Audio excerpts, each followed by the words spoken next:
Halo semua, selamat datang. Hari ini kita akan membahas 5 game yang sempat dilarang di Indonesia. Dan jangan lupa sebelum itu bisa subscribe, like, dan share video ini. Oke, langsung saja ke yang pertama. Far Cry 3. Far Cry 3 adalah game FPS pertama pada tahun 2012 yang dikembangkan oleh Ubisoft Montreal dan diterbitkan oleh Ubisoft. Game ini diumumkan pada Juni 2011 dan Ubisoft mempromosikan game tersebut dengan berbagai aplikasi pendamping, web series, dan crossover. Game Far Cry 3 ini dirilis untuk Microsoft Windows, PlayStation 3, dan Xbox 360 pada November 2012. Game ini merupakan seri ketiga dari game Far Cry. Permainan berlangsung di Kepulauan Benteng Fiksi, sebuah kepulauan tropis yang dapat dijelajahi dengan bebas oleh para pemain. Gameplay berfokus pada pertempuran dan eksplorasi. Pemain dapat menggunakan berbagai senjata untuk mengalahkan musuh, manusia, dan satwa liar yang bermusuhan. Ubisoft Montreal berkolaborasi dengan tim pengembang Global Ubisoft termasuk Massive Entertainment, Ubisoft Shanghai, Ubisoft Bucharest, Ubisoft Reflection, dan Red Storm Entertainment untuk mengembangkan game ini. Tim banyak menghabiskan banyak waktu untuk merancang pulau yang mereka gambarkan sebagai karakter terpenting kedua dalam permainan tersebut.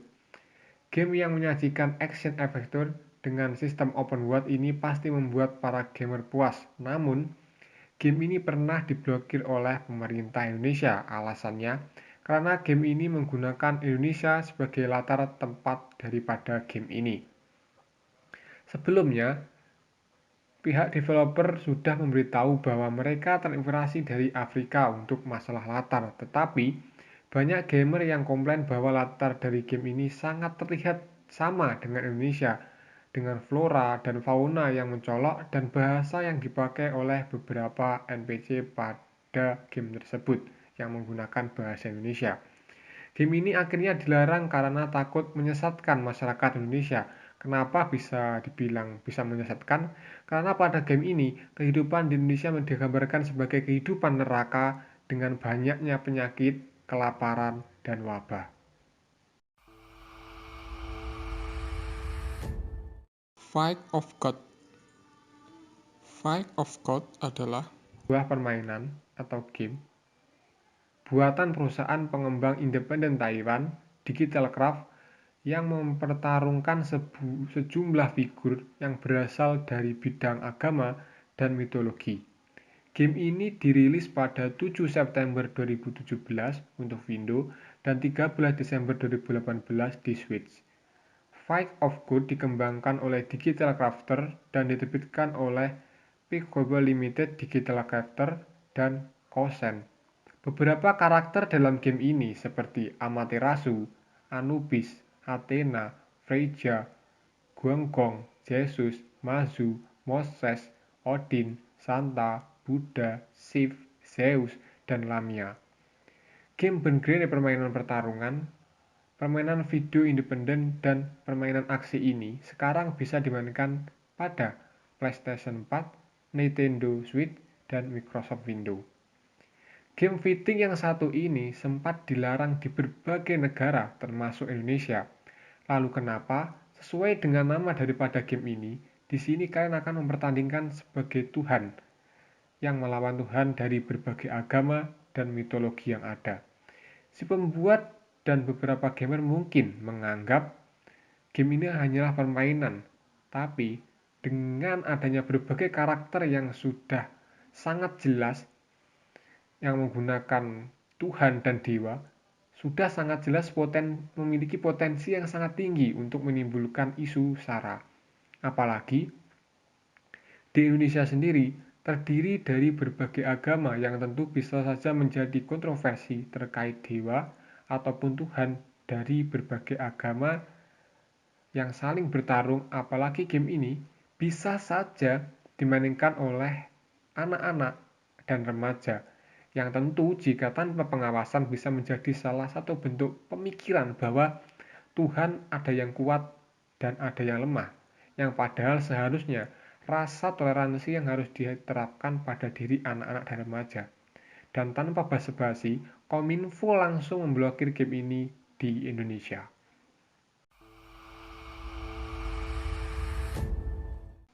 Cell Splitter Com Clancy, Pandora Tomorrow. Pandora Tomorrow adalah game yang dikembangkan dan diterbitkan oleh Ubisoft Shanghai dan Ubisoft Milan. Pandora Tomorrow adalah game kedua dalam seri Splinter Cell yang didukung oleh penulis Tom Clancy. Berbeda dengan game sebelumnya, game action ini jelas-jelas mengaku mengambil latar Indonesia. Pandora Tomorrow bercerita tentang tentara Amerika Serikat yang dikirim ke Timur Timur untuk melakukan pemberontakan pada Indonesia di kala itu.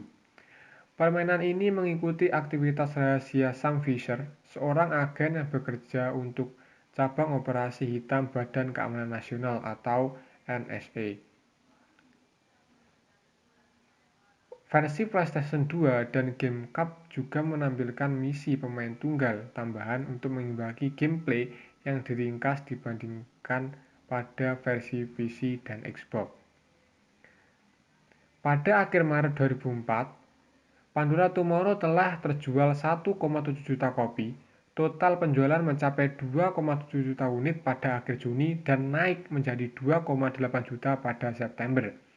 Ulasan game ini berkisar rata-rata beberapa yang menggambarkan game sebagai diakui secara kritis, tergantung pada platformnya menurut agregator ulasan video game Metacritic. Walaupun banyak peminat daripada game ini, di Indonesia game ini sempat dilarang. Alasannya, hal ini karena pemerintah menganggap game ini bisa membangkitkan memori buruk seputar sejarah bangsa atau bahkan berpotensi memancing kerusuhan atau peperangan di beberapa daerah tertentu. Selain itu, nama kelompok teroris di game ini adalah Darah dan Doa yang jelas-jelas berbau Indonesia. Tentu, dengan tersebut bisa memantik luka lama untuk timbul kembali sehingga saja bisa berdampak negatif bagi bangsa Indonesia sendiri atau bisa memberikan dampak negatif kepada masyarakat tentang pemikiran-pemikiran tentang kejadian di masa lalu tersebut.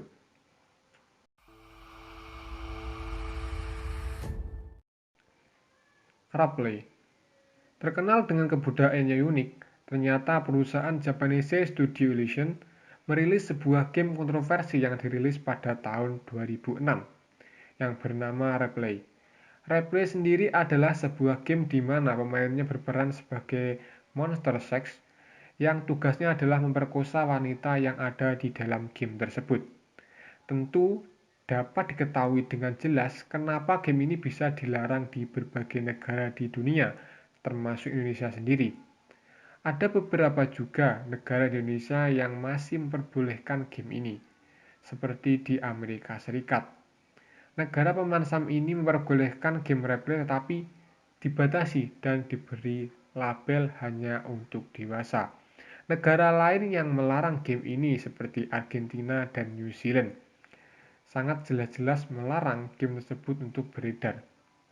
Untuk di Indonesia sendiri memang sangat dilarang untuk memberikan atau menampilkan konten-konten yang berbau pornografi, apalagi game ini sangat terang-terangan terkait konten yang diangkat dan tentu tanpa basa-basi lagi di Indonesia langsung dilarang dan tidak boleh beredar.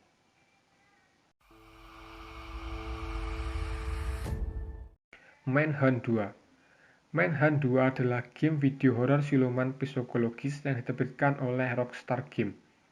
Game ini dikembangkan oleh Rockstar London untuk Microsoft Windows dan PlayStation 2, Rockstar Leeds untuk PlayStation Portable, dan Rockstar Toronto untuk Wii. Game ini adalah sequel dari Manhunt tahun 2003 dan dirilis di Amerika Utara pada tanggal 29 Oktober 2007 dan di Inggris pada tanggal 31 Oktober 2008. Berlatar di kota fiksi Cottonmouth, pemain ini mengikuti Daniel Lam, seorang pasien mental penderita amnesia saat dia mencoba mengungkap identitasnya, dan Leo Casper, pembunuh sosiopat yang membimbing Daniel dalam perjalanannya. Awalnya, dijadwalkan untuk rilis di Amerika Utara dan Eropa pada Juli 2007, game tersebut ditangguhkan oleh perusahaan induk Rockstar Take-Two Interactive ketika kualifikasi tersebut ditolak di Inggris dan Irlandia, dan diberi peringkat Adult Only di Amerika Serikat. Karena Nintendo, Microsoft, dan Sony Computer Entertainment tidak mengizinkan rilis lisensi judul Adult Only di konsol mereka, hal ini juga akan sangat membatasi basis pelanggan potensial mereka di Amerika Serikat. Di Indonesia sendiri, karena game ini menyajikan kekerasan dan gore dengan tingkat yang sangat tinggi, maka dilarang untuk beredar di Indonesia. Menanggapi masalah peringkat ini, Rockstar menyensor game, mengaburkan layar selama eksekusi game, dan menghapus sistem penilaian, di mana pemain diberi hadiah untuk pembunuhan yang sangat brutal. Versi yang diedit ini diberi peringkat M di Amerika Serikat oleh ESRB dan dirilis pada 29 Oktober. Namun, BBFC masih menolak untuk mengklarifikasi versi yang diedit untuk rilis Inggrisnya. Rockstar mengajukan banding atas keputusan mereka, dan akhirnya Komite Banding Video memutuskan bahwa game tersebut dapat dirilis dengan 18 sertifikat. Tapi, walaupun penuh kontroversi, game ini sempat mendapat peringkat pertama dalam daftar game Gamerag dari 25 game paling goris dan dinominasikan untuk Game Spy 2007 Game of the Year Award untuk PS2. Itu adalah 5 game yang sempat dilarang di Indonesia. Tapi, tidak bisa dipungkiri lagi, game-game tersebut bisa saja masuk di Indonesia dengan media-media tertentu yang tentu banyak pemain Indonesia yang masih kepo ataupun masih penasaran dengan game-game tersebut. Oke, terima kasih telah menonton video ini.